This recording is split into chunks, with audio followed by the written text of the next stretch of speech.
Wow, hello. Oh, this is all bundled up. It's been a while since I've filmed a video sitting in this cozy, my little comfy chair. I used to call it my comfy crisis chair. And this is where I would do my one take wonders. And now I just call it my comfy chair because there will be no more crises now that we are 6 months post transplant. Y'all, let's get into it.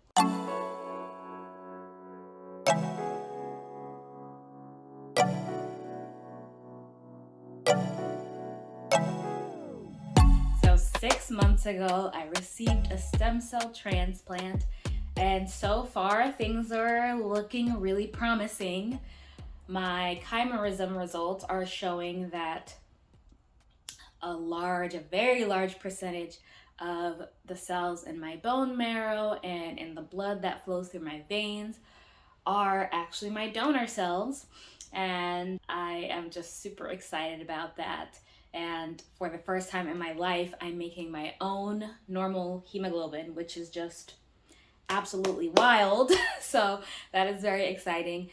Since we are at a very important milestone, I figured I would give y'all an update to let you know how things are going and how things are comparing in my life now versus when I had sickle cell disease. So in this video, I'm going to be talking very specifically about the pain differences between pre and post transplant, and I'll also be answering some questions. I asked people on my Instagram if they had any questions about how things are going post transplant, and people submitted some really great questions. There will definitely be a part 2 to this update because there are just so many crazy things that have been happening post transplant.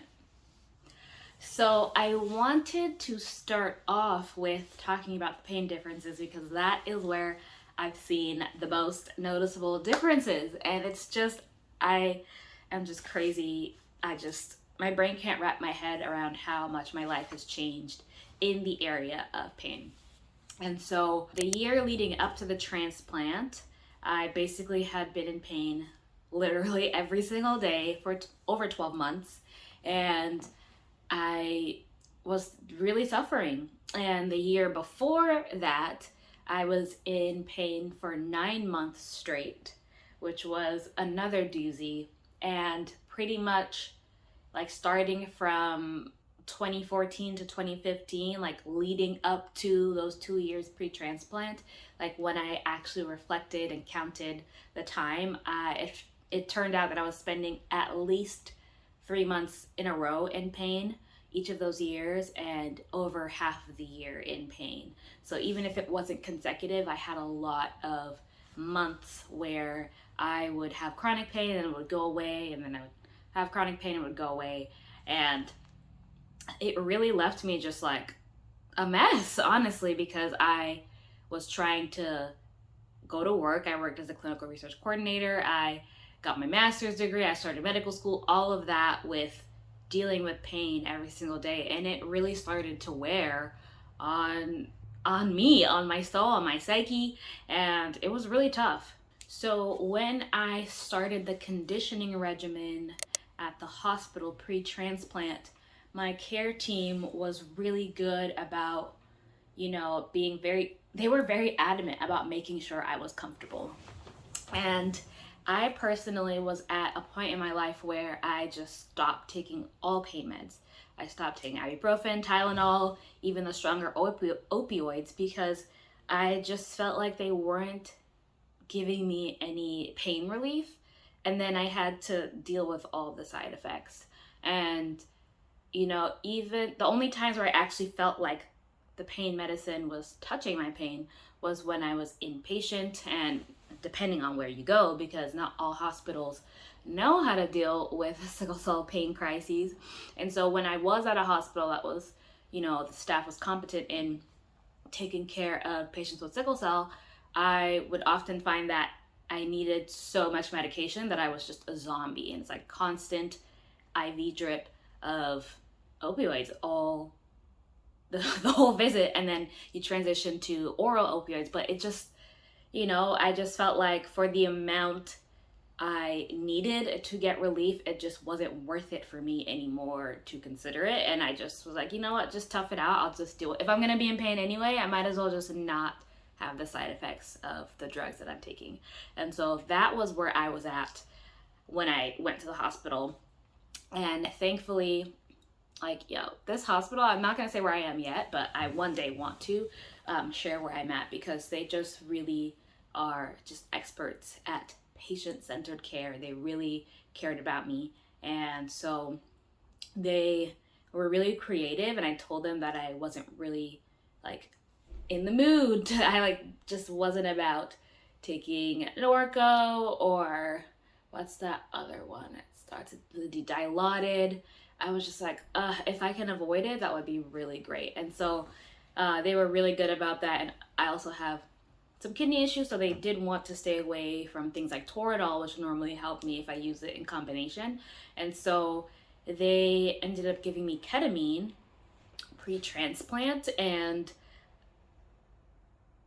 it made such a difference. I was like, oh my gosh, where has this been? Like, anyway, I'm gonna make a whole separate video on ketamine and the different types of pain, acute pain versus chronic, because I feel like I learned so many things in that hospital about pain that I did not know before. And I consider myself someone who's pretty well versed in sickle cell disease and pain management for myself. And so I was just mind blown. So anyway, so in the hospital, they gave me ketamine, and that really kept me comfortable throughout the visit. I didn't have much sickle cell pain while I was in the hospital. I did have occasional like cramps and weird joint aches, but we couldn't really figure out why those were happening. So, and they didn't feel like sickle cell pain either. So after I was discharged from the hospital, I did have a few weeks where I would experience some pain that sort of resembled sickle cell pain. So at this point, when I left the hospital, I was no longer on ketamine, and I had all my pain meds prescribed to me as needed, but again, like, I just wasn't really taking them, which was okay, because I wasn't in nearly as much pain as I was before. And so every once in a while, like if I would go for a long walk, or if I was outside in the cold, I would sometimes feel like I would have some pain like in my leg or in my arm. And I'm like, man, is this pain coming back? And in my mind, I would have to really tell myself like, okay, Christy, you literally don't have the pathological mechanism to create the sickle cell crisis. And I would have to talk myself down, because I realized I had lots of stress about it. I was like, oh my God, am I having sickle cell pain? Like, this is crazy. And I'm like, no, this is chronic pain. Again, this is why I need to make that whole video about pain, and just recognizing that, you know, this is just what my body is used to doing, and that I would eventually grow out of it. And that really is what happened. And even with those pain episodes, you know, the pain, I would feel it for a couple of hours, and then I would go to sleep and wake up and the pain would be gone. So that was really insane. And so basically, after maybe like a month after I was discharged, I pretty much stopped entirely getting those chronic pain episodes in my arms and legs.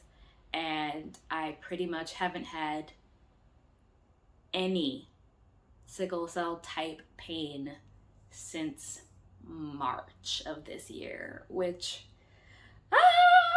is just makes me so happy, and I'm just so grateful.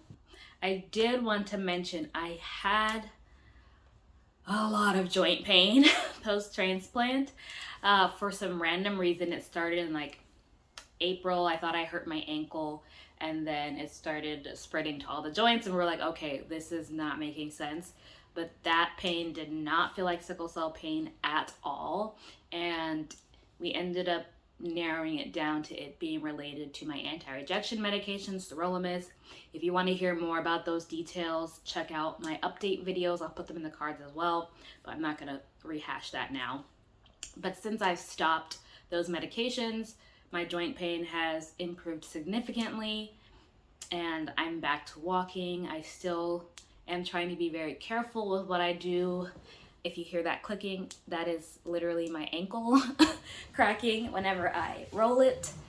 But overall, I'm just feeling so much better, and the joint pain now is so like minute. It's just not bothersome. I don't really complain about it that much. It's mostly in my elbows and my wrists, and it's just absolutely incredible to think about the fact that I don't have sickle cell pain. And I'm at a loss for words, clearly. And I am just really excited. I'm really excited for this new journey and the possibilities of like living a life where I get to be comfortable every day. And yeah, yeah, it's exciting. It's humbling. I can't say enough how grateful I am. Yeah.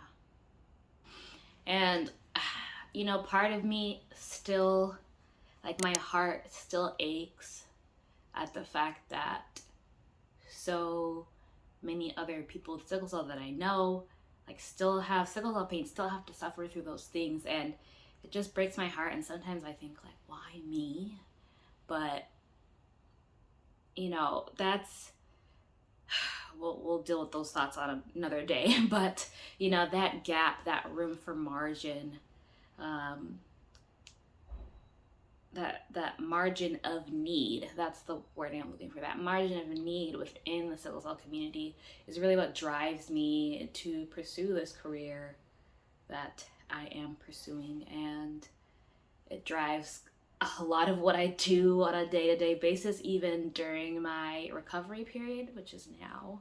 And so, yeah, I really pray and dream that even if it's not through transplant, through whatever means, we're able to come up with multiple therapeutic modalities to allow for patients with sickle cell to feel this freedom, you know, because it's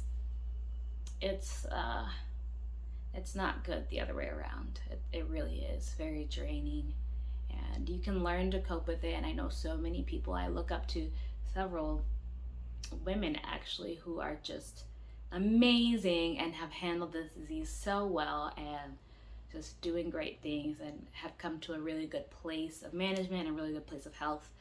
But I still, like, for those who maybe aren't able to get there, oh, that's a spider. Okay, I'm just gonna leave it there. It's really small. Don't be getting closer now. Okay. So, anywho, but for those who aren't able to reach that level of management or just want complete resolution, it would just be great to have that available. So anyway, now I'm going to jump into answering the questions that were on Instagram. Okay, hello y'all. It is Editing Christelle here. I don't know what your girl was thinking when she planned this video, but I ended up talking for quite a bit.